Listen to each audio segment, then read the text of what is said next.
katuluyan na niya ang kasalanan bumalik niya sa tao.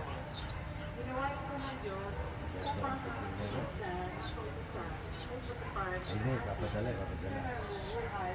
Ay, bibidyo ma. Yama.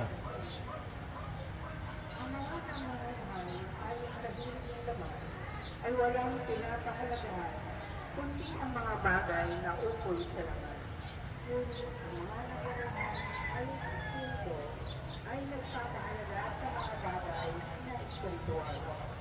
Ang pagsunod sa hilig ng laman ay naghahatid sa kamatayan. Ngunit ang pagsunod sa Espiritu ay nagdudulot ng buhay at kapayapaan. Kaya nga, kapag itinuturo ng tao ang kanyang pag-isip sa mga hilig ng laman, siya'y nagiging kaaway ng Diyos sapagkat hindi siya nagpapasakot sa batas ng Diyos.